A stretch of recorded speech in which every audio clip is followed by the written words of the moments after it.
we have to stop putting things in terms of how advisors think and the way that we speak, and just really answer questions and ask questions in a way that clients ask them, in a very human way.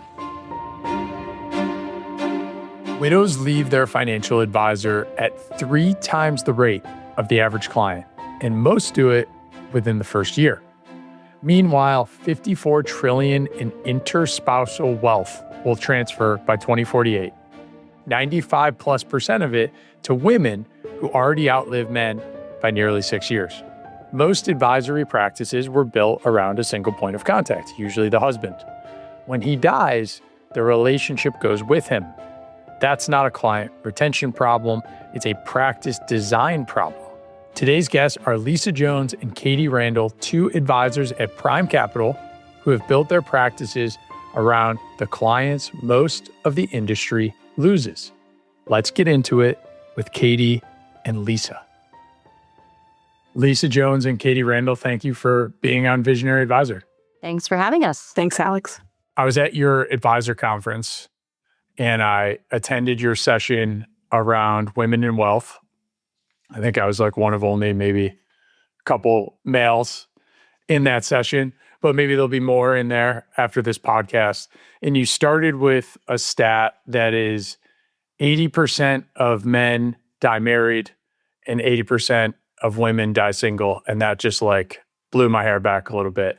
Why is that so important for everyone to realize, and why is that going to impact our industry? That's really the crux of the great wealth transfer that we've all been hearing about. And so if we're not actively engaging in both spouses or with women and have a practice that is centering that, then it is a business risk. And also that means that there's a big group of women who have a very specific need that men don't have, if they're the ones that are going to be living longer and outliving their partners or inheriting the majority of the wealth especially from the baby boomer generation. Yeah, this isn't happening sometimes, it's happening 80% of the time. Yeah, and it's happening now. I think we've all been hearing this, this will start happening in 2030 or 2032 was a very specific year that I saw in one study, and it's happening now. I'm already getting even young women who are inheriting from their grandparents because of this. So it's an opportunity right now. Lisa, I saw that I think it's the largest gap since 1996. It's almost 6 years difference between the life expectancy of women and the life expectancy of men. And it seems like there's certainly we talk about it a lot on this podcast, the rising gen. It seems like there's a lot of focus on the rising gen, but that money is going to female spouses and partners before it ever gets to the children, right? Right. The two of you have a unique perspective on this, and you're trying to educate both, our audience and the other advisors at Prime around some of the things that maybe you're seeing advisors not do that well, and some of the things that work in your specific practices working with a lot of women, right? That's right.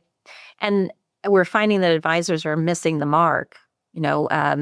When there's a death or a divorce, many times the female spouse will change advisors because she hasn't felt seen or heard in the relationship. And so we'd like to see a difference in that statistic. And the only way that we can do that is by education and kind of getting to the crux of everyone thinks they're doing a good job, but these statistics are telling us that maybe we're not doing a great job of speaking to both spouses. Yeah, 70% of spouses leaving an advisor is certainly a red flag. Absolutely, it is. And that statistic, if we all think we're doing it well, that statistic is either a lie, it's untrue, or it's true and we're not acknowledging the fact that we're not connecting on both sides of the fence. Yeah, I remember in your presentation, one of the advisors said something, you can tell the rest of this story, but they said something along the lines of getting to the point. I just want to get to the point. And you sort of stopped them in their tracks. And can you share that story for me? Because I just loved it, even though I felt guilty of it. You got called out. For sure. I know that whenever I approach a male and a female client in a room, that generally men want to connect to the point. So they come in with an agenda, they have a question, they have a mindset, and they want to get from where they are, and they want you to direct them to the point. Nothing wrong with that, but that's a more direct line. Whereas women, we're kind of like a bowl of spaghetti. We take a lot of paths. We look at a problem from 18 different sides, turn it around. And the way that we communicate with other females is that we continually talk around the problem until we get to the crux of the problem. So in your example, I was working with a male colleague, and I had gone into his office to talk about a problem with a client, and I wanted his opinion. And I approached him as I would a female client or a female colleague.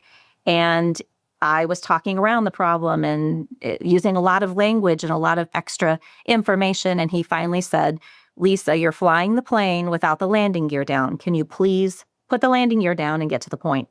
And it didn't hurt my feelings, but it reminded me that his communication style, he wanted to help me, but he needed me to get to the point of what I needed his advice on. And I think a lot of times in our relationships with our clients, if we're not making space for the female to go through that process, then we're missing it. And many male advisors maybe don't pick up on the cues that the woman needs more space to talk through the problem, to talk around the problem until we get to what she really needs and wants. Katie, any thoughts? Yeah, I think we've all probably experienced that maybe in our own marriages too. So it's a very familiar dynamic. So I just wanted to say that because I think that that's something me and my husband experience often. The getting to the point, I think it's also about connecting, letting the female client tell her, spaghetti-esque story, and then she will lead you to where her heart and her mind are so that you know how to help her. And again, maybe a more linear thinker can just be this is the point, this is what I want to talk about. But if we leave space for those stories, which is a messy middle, we're we don't know where she's landing the plane. But that's when I feel we can connect the most with what her planning priorities are in a way that's not going to have her leave you. If you've never had that conversation, she loses her spouse and now she's found someone else who's a better listener. So I think letting there be space for that so you can really figure out what the priority is. Yeah. So put us in the mind of a female client who's flying around and trying to sort of work through their own process around something they're thinking about, whether it's a decision or it's related to financial or the kids or whatever.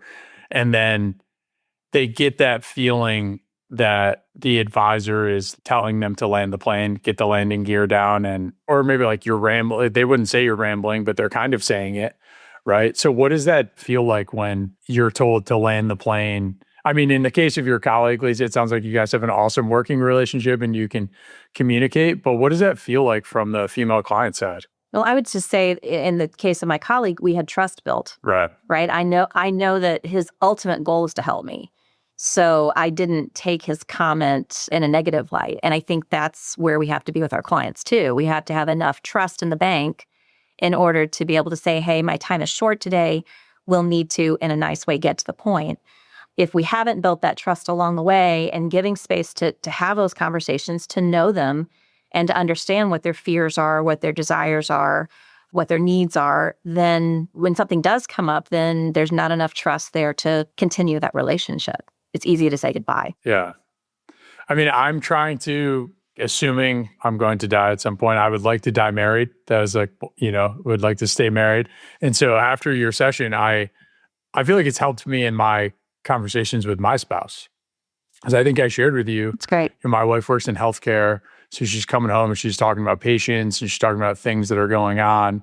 And I'm trying to sometimes solve, just very male.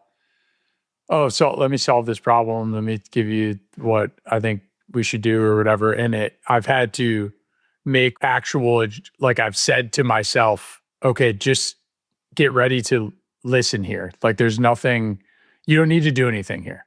Just let her get through the story that she wants to tell without interrupting. And just the feeling isn't good when you're telling a story and someone's like, can you just like speed up your story and just edit? Like, that's not a, it just doesn't feel good.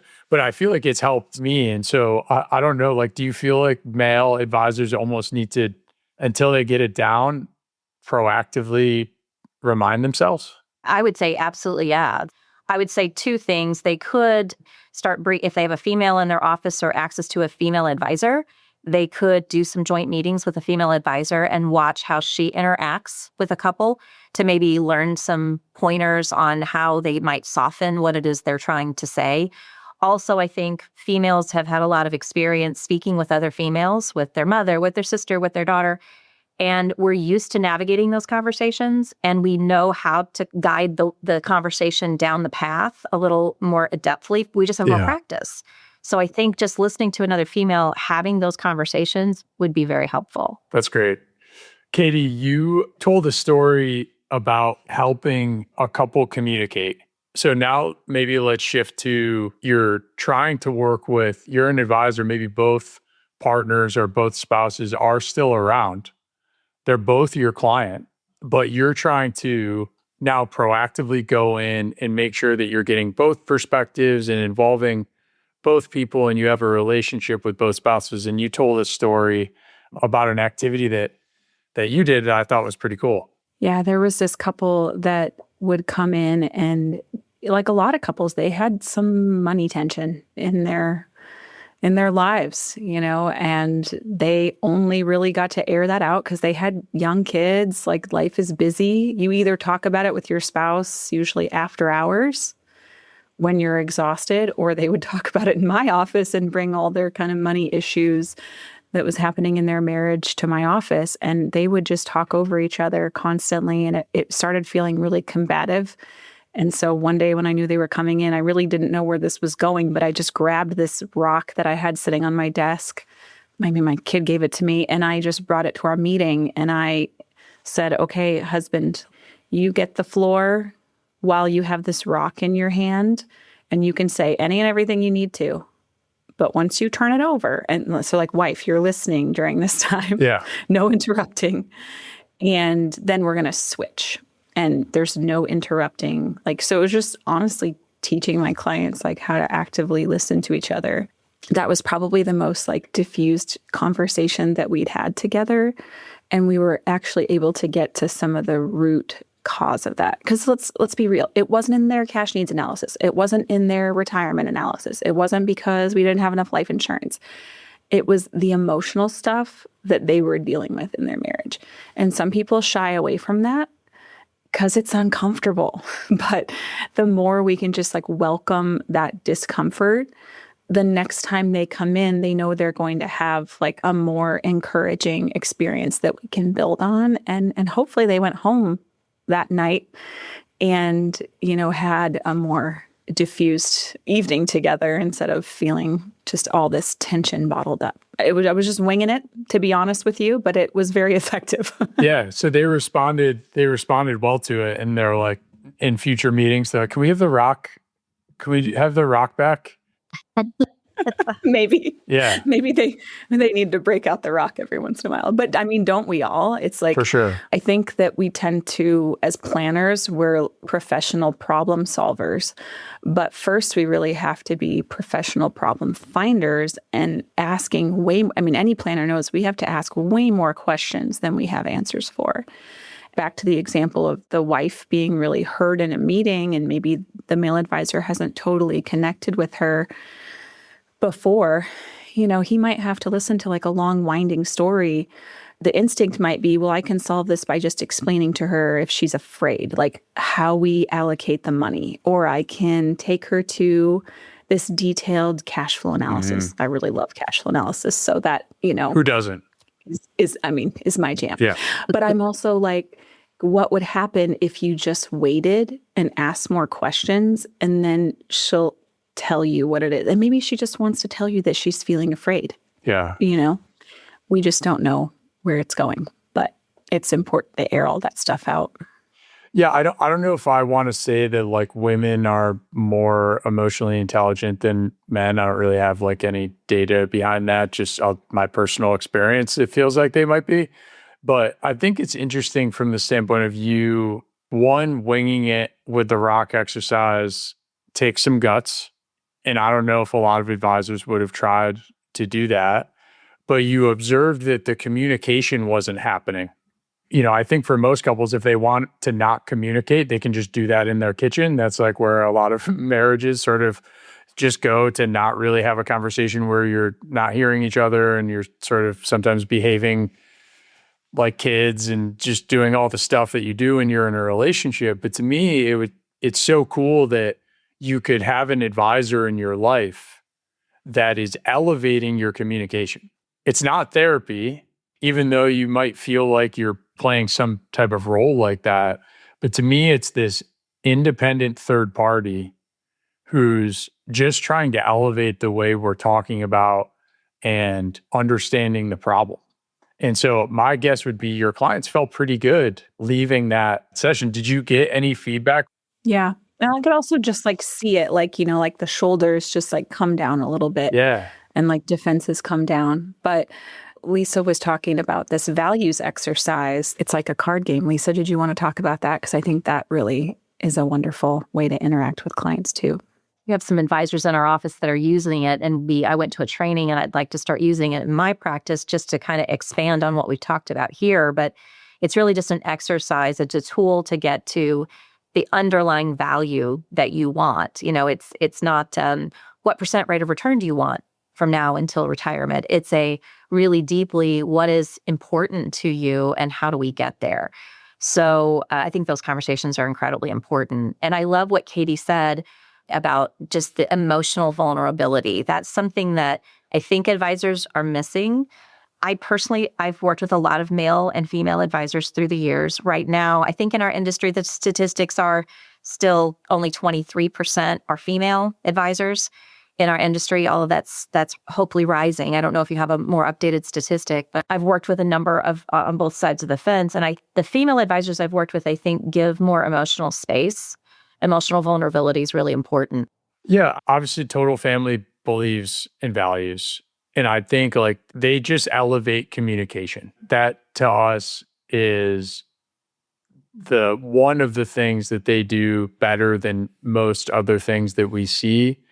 Most of the time we see that people don't totally know what their values are. They're kind of like implicit and they feel like they're living their values. But when you have to go and pick the words out, in our case through software, it's like there's some tough decisions to make between honesty and integrity and loyalty and all of these things. And then you can use those to sort of reinforce the point that you're trying to make without making it combative. I'm leaning into my value here of loyalty, and that's why I'm arriving at this answer. And you're leaning into your value of entrepreneurship, and that's why you're arriving at this answer. Neither of them are incorrect, but I do think it's like a way to elevate communication. Mm-hmm. Absolutely. Yeah. And I think we need these tools to help take that conversation in that direction, especially if maybe that's not our normal language. Obviously, in our industry, we are very rational. We deal with data, and emotions are not data. It's maybe a data point, but it's a data point that's missed a lot. Mm-hmm. I was just going to say that, Alex, when you took us through the Total Family experience as advisors, it was extremely clarifying to have to pick my top 5 values. And so it's like, oh, I had like 10 was pretty easy. Right. Get down to 5. Like, what are your guiding values of your entire life? Like it really forces you to get very specific, which is cool. Yeah. And you want the ability to change them, because I think your first answer isn't always the answer that you might not feel good about it like 2 months later if you're reflecting on what you selected. We obviously like them values as a way to elevate communication between spouses, but I also think it elevates communication between parents and children and grandparents too, because you kind of hope your kids are picking up your values that you're living by, but you both have children. You know that you don't get to pick your kids' values, just like your parents didn't get to pick yours. And so I feel like giving people the autonomy to let them select their own values and then just taking the time to learn about them as opposed to just trying to impose your viewpoint goes a really long way to elevating this whole communication piece. Absolutely. I saw a stat that 53% of women say relationships are the primary factor in advisor choice, and that's compared to 42% of men. When women are maybe deciding to leave these advisors and or women are selecting advisors, what are they looking for that's different? If you're any advisor just pitching a female client, getting more educated than men, they've been catching up and passing men in like every socioeconomic category. And I have 3 little boys. And so like I observe like a 5-year-old girl next to my 5-year-old son, and it's like not even close. So what are women looking at when they're evaluating an advisor that's different than maybe advisors aren't thinking about? They don't want to know what you know. They want to know that you care. So I think many times if a woman is looking for an advisor, she's not going to say, well, she wants to know that you obviously know what you're talking about, but they want to be able to have a relationship where they can be educated. So if they do have a question, they can come in feeling like they're not going to get jargon, but they're going to get real practical information that they can use to help them make a better financial decision. Secondly, they want to know that you care about what their needs are, that you're going to listen and dig down to find out what it is they want to do in the future. The other thing is just knowing them as a human. I think that they want a connection. That's what they're looking for, is someone that they can connect with. I use the analogy of an artist. And when someone's looking for a new advisor, I say, we're all artists. We all have the same canvas. We all have the same paints in our paint box. The question is, what's the picture look like? And I'm going to paint a picture for you, and you tell me if that's the picture that resonates with you. And if it doesn't, it's okay. It doesn't hurt my feelings. I want you to find somebody who you connect with. And people can kind of take that analogy and know that I'm going to be listening to what they want, and we're going to paint the picture that they want for their future. As you think about like maybe pursuing those new clients, does that mean that you're shifting your process a little bit? If it's a female client, you're allowing, is it less of a presentation and more of a discovery? How are you making sure that you're understanding them on the level that they might be looking for? I don't know that I shift the process. I try to always engage. If there are 2 people in front of me who are looking for an advisor, I'm always trying to engage the unengaged spouse. So the spouse that is not answering my questions, who's being quiet, and that could be the male or the female in the relationship. I'm always trying to draw out that person, because ultimately that person's probably going to help to make the decision, and everybody needs to be on the same page. I've had male and female clients, husbands and wife before, that said, he wants to hear all of the numbers, and I want to know that Lisa's got my back. And that's sort of what I want to illustrate to these clients, is no matter where you are on the spectrum of how engaged you want to be, I want to understand who you are and what you want, and then I've got your back. On the case of the couples, I've heard like a version of this where maybe the spouse who's less engaged might come to the first couple of meetings, maybe when they're selecting the advisor, and then just over time they kind of fade out into the background, and then all of a sudden they're off the emails and you're just meeting with the one spouse. Do you see that happen? And then if you do you have any like rules or just things that you're doing to try to make sure that both people are staying in this process? And is that important? Yeah. The main strategy session where we present, like if we're getting to know a family and we're presenting like how we think we can help them, that meeting is not optional for only one spouse attending if they're in a married couple. So we can't really do that unless they're both there. That's our rule. And then, sometimes over time, one person will kind of step to the sidelines. But anytime it feels like we're making another really big shift or like life is changing, again, we have to bring them both back together so that they both feel informed. I never drop a CC of a spouse. They might be sick of hearing from me in their inbox, but I'm not going to do it. One of my favorite clients, the wife she trusts me. She's really uninterested, and she has a very full life, like a lot of us do outside of this money management stuff. And so we've actually had adult sons step in with dad, and they are the two that are in these meetings. So like son has a very vested interest to make sure things go well. So mom can go, she's like this incredible master gardener, and she's getting her home ready for like a master gardener tour next year.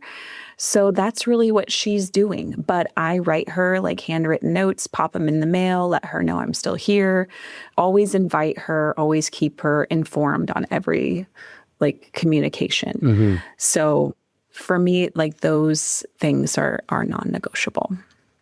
You're not going to get away from me. Yeah, right. Exactly. Do you say that up front to get out in front of that? Like, hey, this meeting, both of you have to be at it. I understand you're both busy. I'm willing to wait 5 months if we need to. And then on a go forward basis, it's really important that we're all on the same page and not having separate conversations. And should you just do that up front? Yeah. I mean, if you really want to have successful long-term relationships that are multi-generation, you have to be with a married couple where, like Lisa was saying, the more engaged person needs to see value in the less engaged spouse having a relationship with you. And that's the reason this couple even hired me. They were coming from a place where he's like, I cannot imagine my wife being interested in talking to these people. She's been out of the relationship for like 10 years. Honestly, they had been on my email list for like probably a decade. And I had just written something about my garden one day. And he called me and he was like, hey, I think it's time for us to make a change. And I know my wife would feel more comfortable with you as an advisor. Now that's like that doesn't happen every day, right? Like we don't have a win like that every day. But it's just to say that like that other advisor was not doing the work to like meet her. And she was like, no, thanks. So any like really wise, engaged spouse knows that they need an advisor for their less engaged spouse. And if there's someone who's like, she doesn't need that, which Lisa and I have been in this business long enough to have met people like that. Yeah. Where they feel like it's not important. And I think those relationships are risks for many reasons, but we just are at the point where we're interested in really collaborative relationships. Yeah. As far as like, we're talking about kind of a little bit of death, widow, losing the person situation. What about divorce? We don't have divorce stats, but I'm just thinking I'm a child of divorce. So I think I just always have divorce like in the back of my brain. Is there a way to keep both clients, and maybe Katie, we'll just start with you. Is there a way to keep both clients when they go through a divorce, or is that not even something that you think advisors should try to pull off? A huge part of my practice has been around divorce too. And I think those statistics that we see, there is a rising population. Probably the most divorce we're seeing is silver divorce. So the same baby boomers that are transitioning wealth from passing away are also transitioning it through divorce. So this is a really hot button issue, but it's also a huge part of how I've built my practice.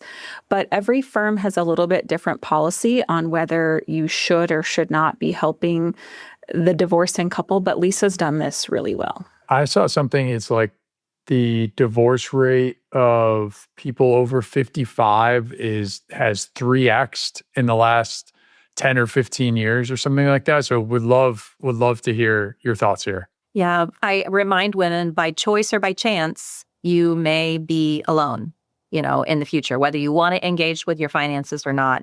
So if you keep both spouses engaged, if you have a relationship with both spouses, whenever there is a divorce, I've found the problem is they both want to stay. That can be a good thing and a bad thing, right? If you have an office where people are coming into the office, you don't want them to be in the office at the same time. There might be a thought that maybe one spouse sort of knows something about the other spouse's finances. So I generally made the rule with my practice that I partner with a male advisor. And so whenever there is divorce, then I generally will continue to work with a female, and I'll introduce a male partner to talk to the husband, and we will work that out. And I'll make sure that they understand that I'm still involved in the relationship, but the front-facing, everyday, day-to-day person is going to be a male advisor in the office. And that's worked really well. Yeah, that's great. Okay. So it is possible. It is. Yeah, I think we just have to be really mindful of conflict, Alex, because there is an inherent conflict in being maybe the sole advisor for a divorcing couple. Right. Because if they're separating assets, someone's taking a boat and someone's taking a Roth IRA, I know who the better end of that deal is. Yeah, right. And that's not what I would advise. And so you have this kind of inherent conflict. So what Lisa's done so well and what I've done before is that we have a team. And so we can like help as a team to service that couple as they're separating. And I think that's also just like kind of a best practice that we should all have, unless they come to you and like all the legalities have been settled and everyone knows what they're getting. But if you're in the thick of it, then a team approach is great. I saw the 70% of widows are leaving within a year. I don't know if anyone knows why.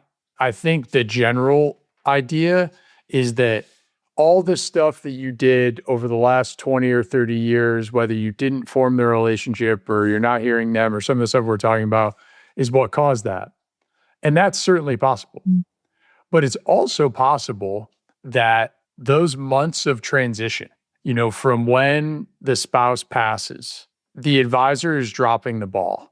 They're not handling it properly. They're not proactive. It could be that transition, in fact, that's causing the spouse could have been totally fine or like, oh, I really like this advisor. They're great. And then they have this experience over a 3 to 9 month or 3 to 12 month period. And they're like, you know what? I don't actually like how all this played out. So can you tell us how really good advisors are managing this transition, less from a tactical standpoint and more just from like an emotional human standpoint? When you get that call, you learn that we've lost someone, and then like, can you just tell us how we should think about that? You have to go at it from the human side of this, not what the portfolio is doing.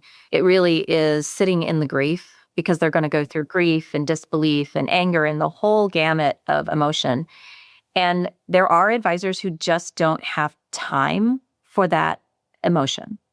I'm not saying that's a bad thing, but I think that they're at risk. Might be a bad thing. If you don't have time to grieve with someone, I would think. Right. But that has to do with how deep the relationship is, right? So if the relationship is very shallow and someone passes away, well, you do a death claim and you move on.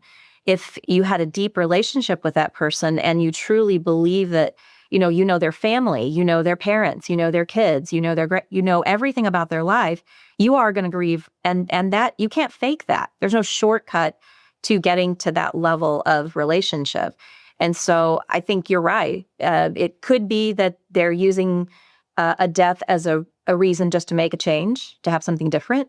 It could be that there is damage done to the relationship because, you aren't helping them manage that grief.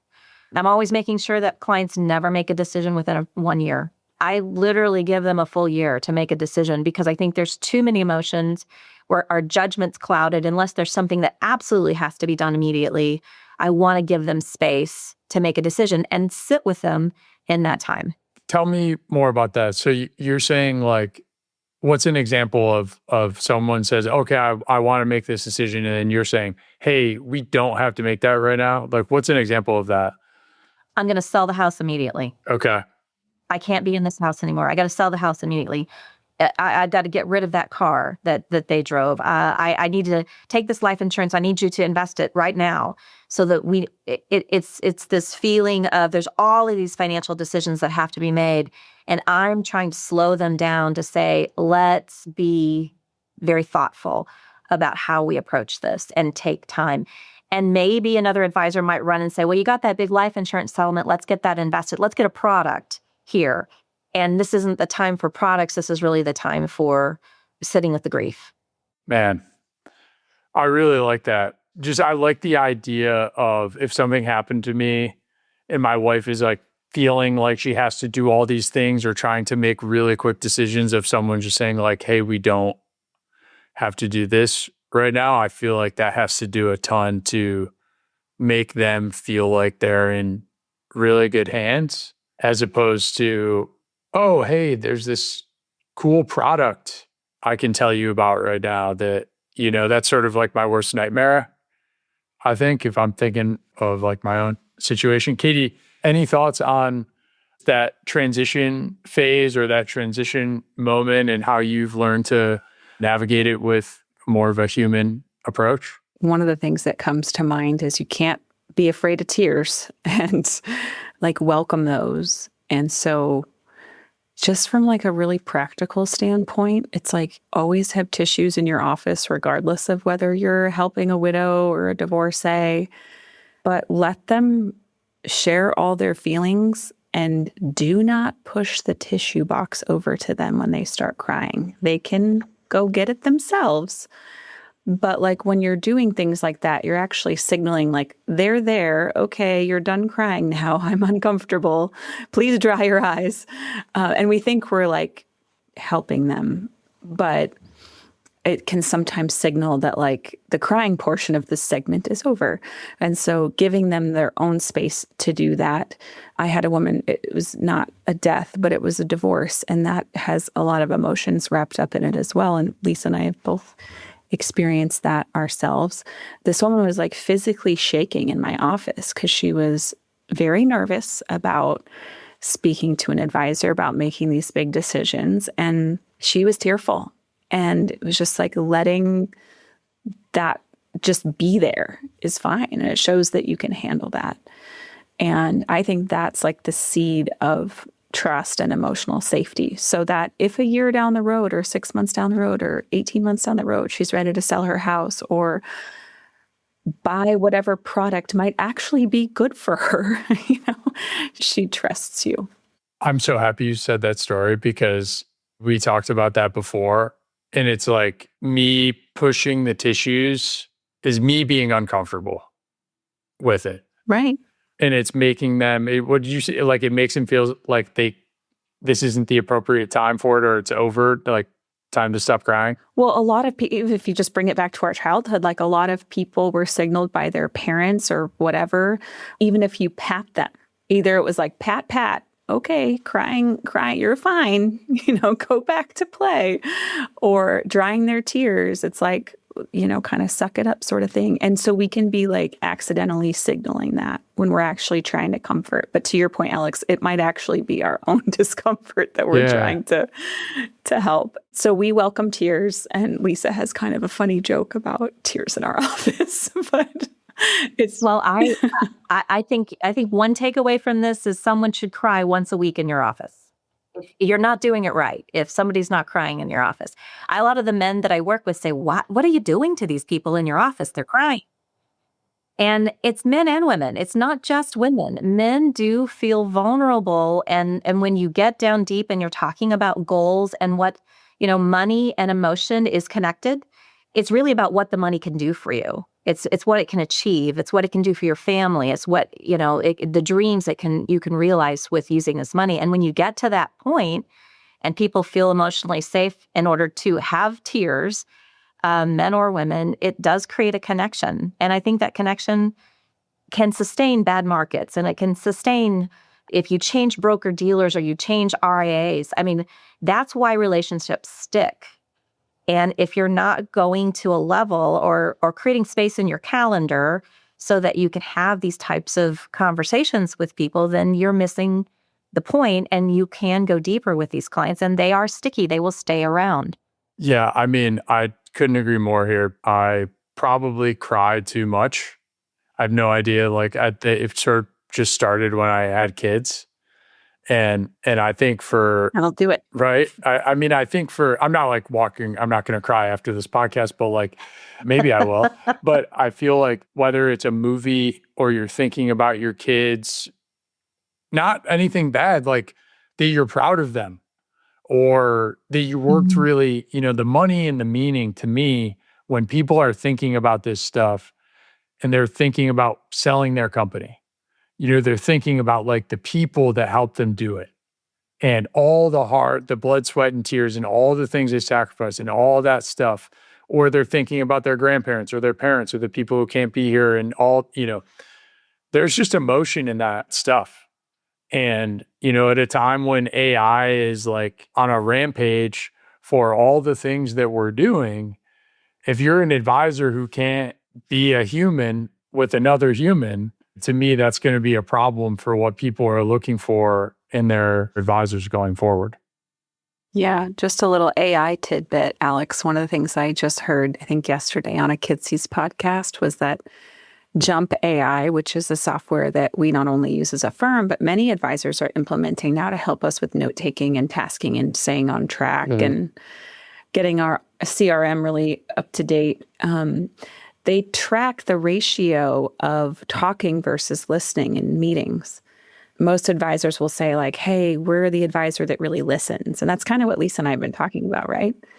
But the data from Jump so far across all these advisors that are using it is that it's still 75 to 80% of the talk time is the advisor. Yeah. And so it's a really interesting because we also said like most advisors are like, I got this. All the widows will stay with me, but 70% of them are leaving. So there's a disconnect there of we really have to become excellent listeners. Yeah.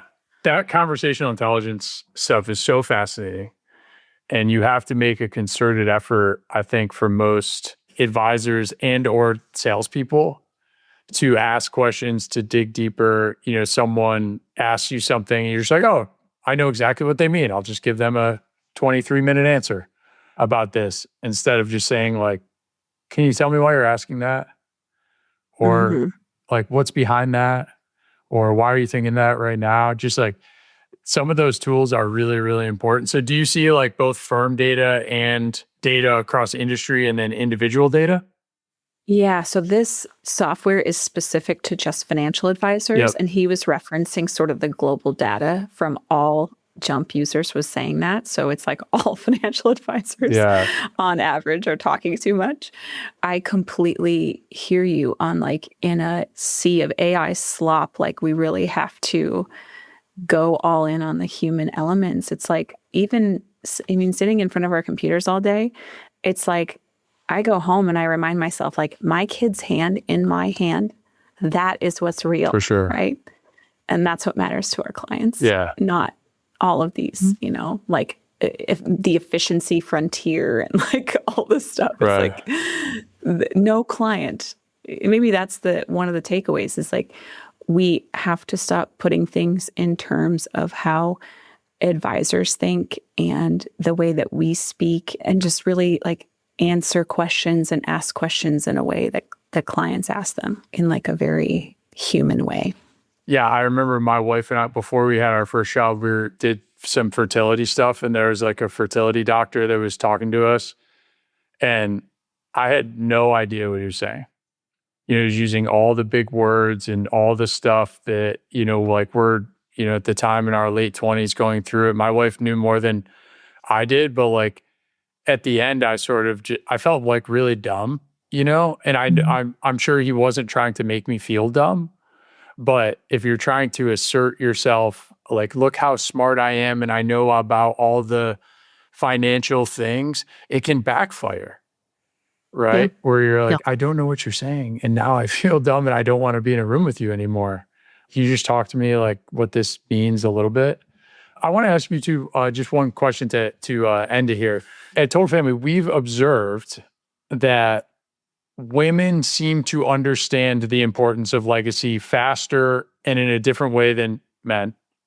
And younger advisors tend to understand what we're trying to do with legacy faster. Do you think women think about legacy in a different way than men do? It's okay if you sort of like don't have a perfect answer to this. Maybe you just go with like how you think about it, but it's just something that we observe. Like I always joke, it takes me 50% less time to explain Total Family to women than to men.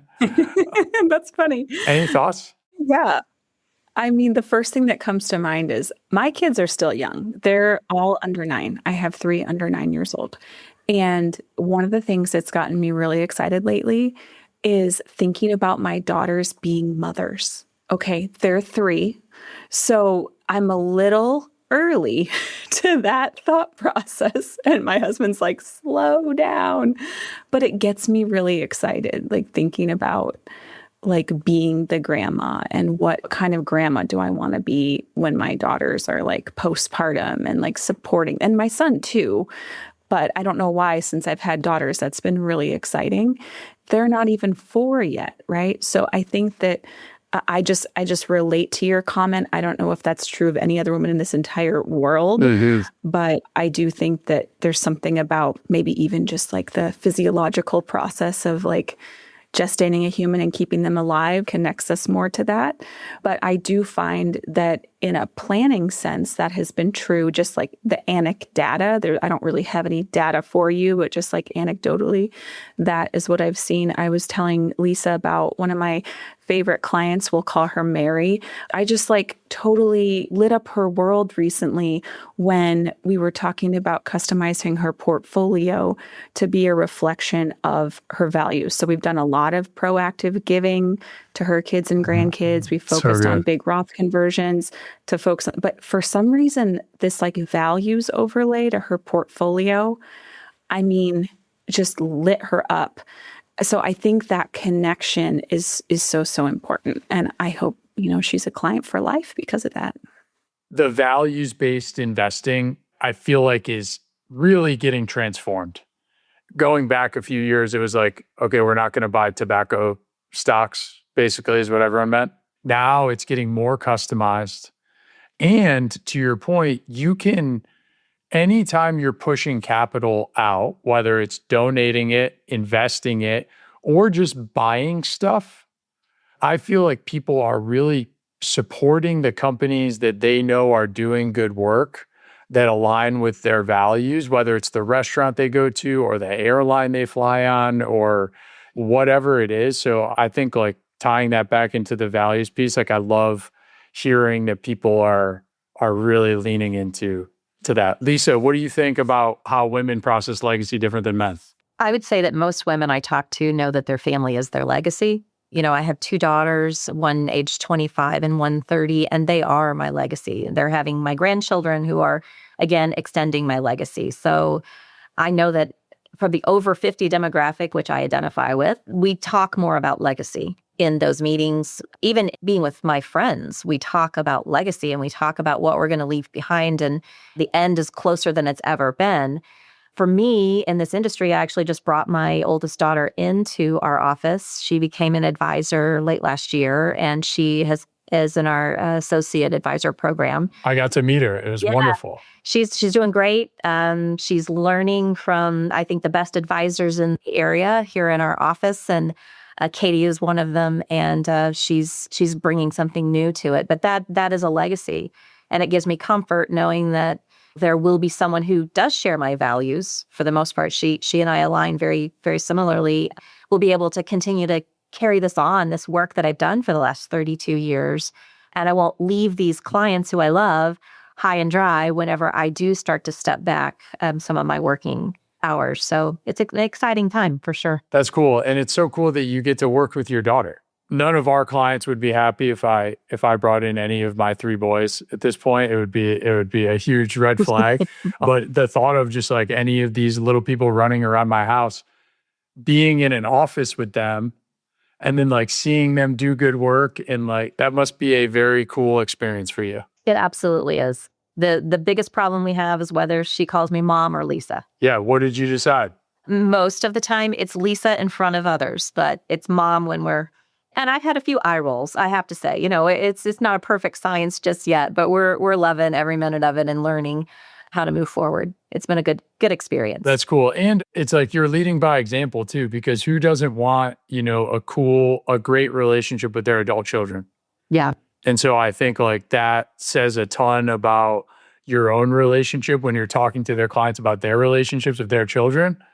It's like different if they're like, hey, Lisa, don't you have a daughter? You're like, oh, I haven't talked to her in years, but here's what you need to do with your kids. You're leading by example. So I love it. Prime Capital is a wonderful firm with a culture that I've gotten a chance to experience firsthand. It's very, very special. And I appreciate both of you coming on the podcast and helping us learn. Appreciate it. It was a blast. Thank you. Yeah, thanks for having us. That's it for Visionary Advisor. Thank you to our guests. into Total Family, whose software is helping advisors do legacy better. If you're a fan of Visionary Advisor, please subscribe and share it with another top-notch wealth advisor like yourself. We'll see you next time.